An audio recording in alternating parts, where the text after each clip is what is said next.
Kids like watching horror games. According to anxioustoddlers.com, the WatchMojo top 10 fears of children include fear it will hurt to poop, fear they will fall into the potty, and fear about getting poop on their hands. So why exactly these frontal lobe deficient younglings like to watch horror games? I don't know. I was never really one of them. Suffice to say, ever since YouTube started becoming a thing, Let's Plays of horror games racked up big time views. Shout out to the OG certified hood classics, Amnesia the Dark Descent and Slender. In 2014, this symbiotic nature between children and horror games went to the next level. Scott Cawthon is a man who had a dream to be a video game developer. He had been making games his whole life, and one day his game development journey led to him creating Chipper & Sons Lumber Co. On May 8th, 2014, the game reviewer Jim Sterling would review Chipper & Sons. Jim Sterling would shit on this game extremely hard. Terrifying. That thing looks like it's gonna kill your children. What in the name of Jesus Saint McFuck? Jim was so disgusted by the ironically terrifying game models that they found the game horrifying to look at. The fuck is that? Shit! In the wild, there is only one rule: adapt or die. Scott chose to adapt. Harnessing the force of being shat on by the internet, Scott made a new game, except this time it was unironically scary. Scott made Five Nights at Freddy's. FNaF was an online sensation. Honestly, you know the story. A couple of Let's Plays came out and went viral to a level the internet had never seen before, catapulting this obscure game into internet stardom. An online viral loop was created where Let's Plays would lead to lore breakdown videos, would lead to the creation of fandoms. FNaF was perpetually growing its online presence. This thing was mega popular, man. You didn't even have to actually play the game to be a fan. That was the beauty of it. FNaF would keep growing and sucking new children into its fandom like a cyber Pied Piper. When a game or piece of media really blows up into the mainstream, over time it will deviate into being more mass market. Those M for matures will start to become E for everyone's. This is what we call a business decision.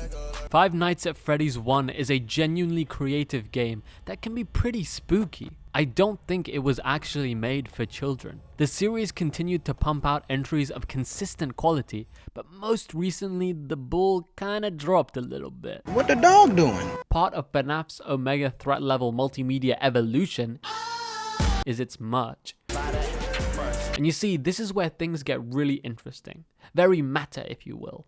The source of FNaF's horror comes from its enemies. In the first game, you play as a guard defending a pizza restaurant from creepy animatronics come to life.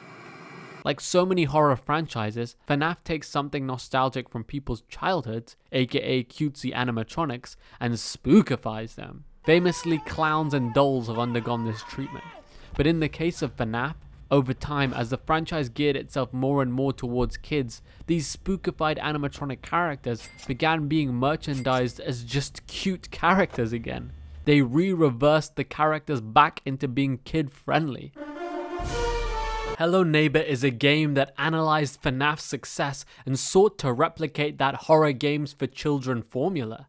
Now, Hello Neighbor's downfall has been pretty well documented by the YouTube world, so I'm not really gonna delve into that. To really TLDR the thing, Hello Neighbor over-childified its gameplay, and in the span of 3 months, went from potentially brilliant to potentially broken as shit. Okay. Importantly, Hello Neighbor solidified the core pillars of the kid-friendly horror game: Let's Plays, lore, and merch. One of the tiny support pillars tucked in between the Let's Play and lore pillars is the animation pillar. Now, these animations range in subject matter, with almost none of them being actually, I don't know, horror?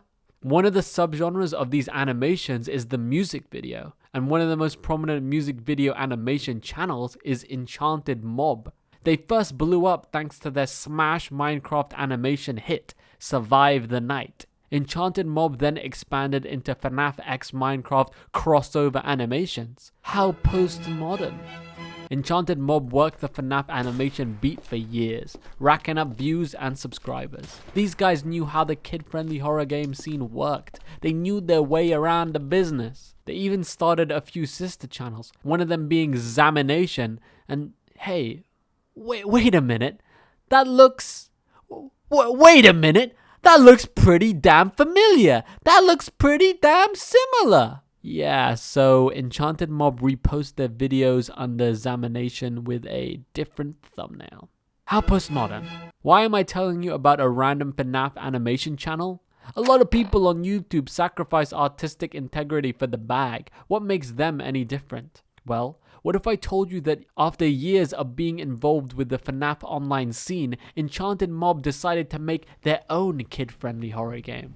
Enchanted Mob decided to make Poppy's Playtime. When you start Poppy's Playtime, on the main menu you will be greeted by a play button, a settings button, a quit button, and a merch button.